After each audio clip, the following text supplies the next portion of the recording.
All right. Hello and welcome, everybody, yet again to another episode of NOS Live here on YouTube, live every single Wednesday night, 8 p.m. Eastern Standard Time here on youtube.com/nerdsonsite.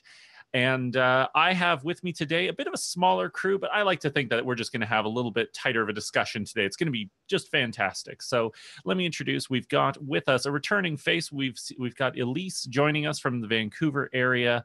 We have a new face on the show, Blair, joining us, and he's sort of the man of mystery for today, but that'll come into effect later. And last but not least, you know him, you love him. It's David, our co-founder of the company. And I, of course, am your host, as always, Will.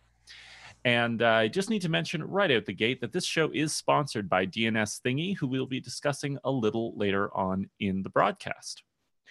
Now, for those of you who caught last week, and actually the last couple of weeks, there's been a bit of a recurring trend in the show that we've been talking about, and that is sort of the impact and the relationship we as people have with social media. Things like Facebook being the absolute top of that pile. And today, we're actually going to discuss a little bit more about not only Facebook, but just sort of this, the way that we share information. And with that being said, I'd like to hand the reins over to Elyse to sort of lead us into this topic a little bit. So Elyse, go ahead. Okay. Well, I'm going to jump right into the changes that were most recently made today, and that's with the Facebook and Instagram APIs. So those are interfaces that allow other programs to integrate with apps like Facebook and Instagram. They have been cracking down and have just today limited communication with other apps and basically shut down Instagram API completely, which means that it has now broken several apps out there. And there are a lot of developers who are just not happy. Yeah.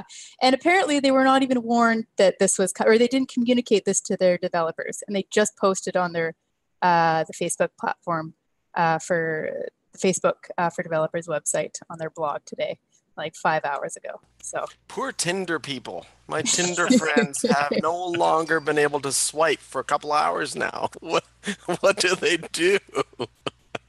When I saw that, I thought that was just so funny. Oh, but Blair, you were smiling because you weren't so sad. You weren't missing it yourself, were you? No, all my apps are working just fine. All 2 or 3 of them. Actually, I use a fair number of them, but Elyse provides a perfect segue into what I think we can talk about when it comes to this whole delete Facebook movement that really isn't happening because a lot of people are actually trying to do it, but realize how intertwined all their other logins are to their main Facebook account. And it's not just Facebook that does this. Many of us that use the Google Sphere, we use our Google login to log into many places. So a lot of people decided maybe in the last 2 weeks, oh, I'm going to follow the delete Facebook movement. And then, oh no, but I won't be able to use this anymore and I won't be able to use that anymore. So I'm seeing a huge effect there alone. So great segues, Elyse, thank you. So tell us a little bit more about your thoughts on that. Like, you've obviously done some research into this, Blair, and into the way this delete Facebook movement has sort of been, let's call it, stalled in its tracks. Talk to us a little bit about, your thoughts on that and what you've seen so far. Well, I mean, first of all, I'll say I'm not anti-Facebook and I'm not anti-social media. I'm just pro-aware. I like the fact of making myself very aware with a wary eye of how I share any information, whether it be with Facebook. And I have been on Facebook for a long, long time, but really in a very small sense. I use it to keep in touch with a small amount of information, and certainly not people by any means in that case. Organizations and what they're doing. And that's the only way I can keep in touch with them. Music is a big part of that. But giving out my information is something I hold very close to my chest. It's very, very important. And I think that we can talk about millennials, we can talk about the younger generation, and this is normal. I don't like the new normal term. This is normal for them because this is what they do, and they may not have that wary eye, and that's okay. I'd like to focus on my generation and how easy we give out information. It's just so easily done by all my peers of my generation, and they don't even realize it, even though we've been warned time and time again. So I'm always wary that, what did you think would happen giving out all this data? What did you really think would happen when you're constantly sharing all this very easily? It's so easy to accumulate all this data. So when I see that, and I come from an organizational behavior background. So when I see a whole generation of under 25 users have walked away from Facebook a couple of years ago, it's not that big of a deal for them, even if they want to stay on it. But there's a big startling number with how many people walked away from Facebook in the last year in that under 25 demographic, which is a major one, compared to the demographic of 35 to 45 that are staying, happy to stay, and there they will stay. So that's my take on it at this point. There we go. And what have you got here for us, Elyse? Yeah, so I'm just pulling up. It's funny you mentioned that, Blair. I've just pulled up Zephoria Digital Marketing, and they talk about top 20 most valuable Facebook statistics, updated just here in April. And it actually linked me to a couple of other articles referencing the difference between marketing to the Gen Z generation, so 20 and under, and then the millennial generation. And it's very interesting that you've seen the movement of 25 and under kind of moving away from Facebook with like less brand loyalty for these like larger brands and looking for more unique ways of communicating. I say unique, not really unique, but just new and different ways. Facebook is essentially archaic in that sense. And with the API crackdown and their inability to provide new applications and more integrated applications on their platform, they're going to have to find some other way to innovate, or they're going to lose. That's my opinion anyway. They're going to lose a larger demographic of millennials and later, and then there goes their marketing revenue. Yeah, there's all kinds of ways that we could digest the marketing side. So I just briefly, and I think we're all talking about the personal, the individual on Facebook, but from an organization standpoint, it is so hard for an organization to walk away from Facebook right now because of what a hold they have on geo-marketing. There's no one else doing geo-marketing as well as Facebook does. And that's hands down just amazing. So if an organization wants to specifically target a demographic or an audience in Calgary or Dallas, Texas, or London, England, they can do that. Or they can say, I want to target the whole province of Saskatchewan or the whole province of New South Wales, but not the whole country of Australia and not the whole country of Canada. And that's where an organization will have a very difficult time walking away if that's what they're thinking about. So from an organization standpoint, Facebook they are second to none when it comes to geo-marketing. Not to mention their like incredibly massive user base. I mean, like it's rare to find someone like, disregarding for a moment the Gen X or Z statistics, at least track of the generations. If we ignore that for a moment, it's still like you're out of the ordinary if you don't have a Facebook account, even still at this day and age, I think. And that kind of sort of access is really incredible from a marketing, from a business perspective. But David, you're going to jump in there. Go ahead. Well, first of all, we don't usually do long introductions anymore on this show, but some of you know Blair as our super nerd.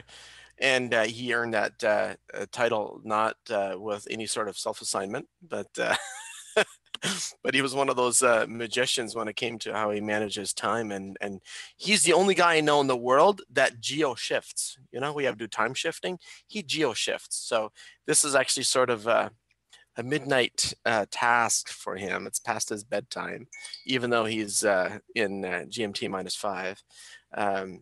Sorry, I just had to jab you there, Blair. So I can take it. Well said. I know you can, and I know you're on Facebook almost out of necessity, like you mentioned. But I haven't deleted Facebook in this delete Facebook momentum. But as some of the guys point out in the chat room, John and Jim, they've certainly everyone I know has taken significant steps in culling their profile and what apps have access to. But I want to point out one other huge problem that's very, very real. Facebook was never happy with their billions of monthly active users.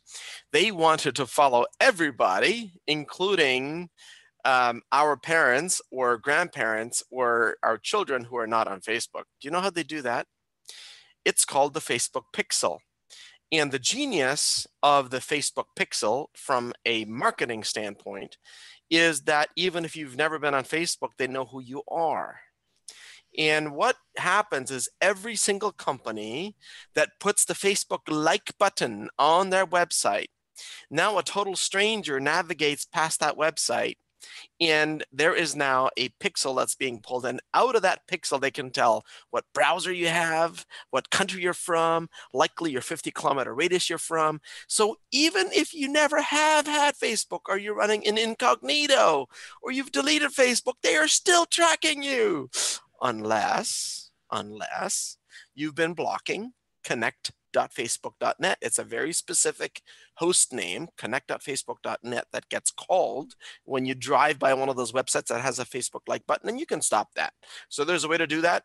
And yeah, we'll chat more about that some other time. But I just want everyone to be aware that that is one of those things that has gotten no attention at all in my radar in all of this delete Facebook stuff, that even those who have deleted Facebook, well, you're still not done. You still have to do more.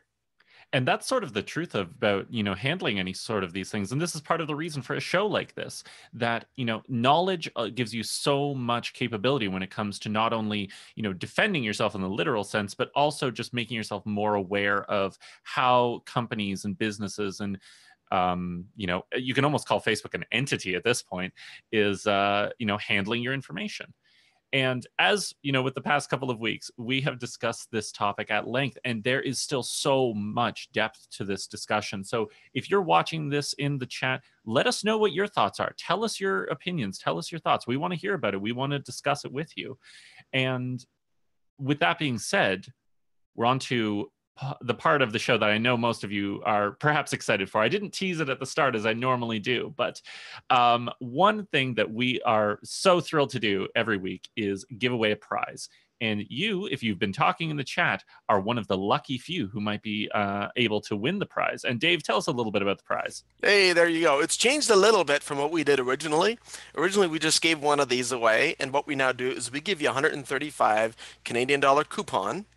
And then you can use that coupon and then choose a different router if you want off of our website. Okay, so you just go to shop.dnsthingy.com and you can get any one of these. The only thing we're going to ask you to do is charge you $10 for shipping. That's just so that we can get your credit card. Wink, wink. Just kidding. It's just for tracking and the shipment, and it makes everything good as it is. But anyway, hopefully you have run your random number generator here, Will, because we're not doing the skill testing question. We're trying to compress the show, make it more action-packed. Absolutely. And so ding, ding, ding, ding, ding. I'm not very good at making sound effects here.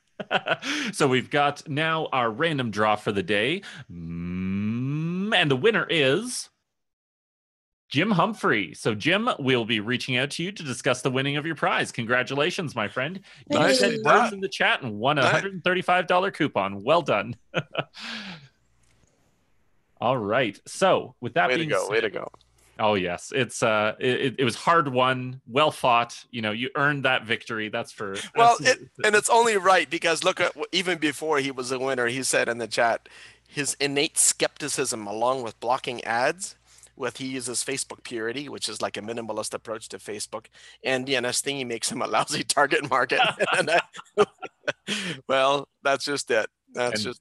And there you go. So he's already well versed in how effective this item and this service of DNS Thingy can be. So, Jim, once again, we'll reach out to you and be discussing the collection of your prize a little ways down the road. And with that being said, we're at the end of our show. So I want to say a quick thank you to Elyse, David, our newest guest, Blair, and from myself as well. Not a thank you for me, but a thank you to you, the audience, for watching us. Have a great night and check us out next week. 8 p.m. Eastern Standard Time, youtube.com. Bye-bye. Thanks, everybody. Bye-bye. Thanks, everyone. Bye. Thanks, everyone. Bye.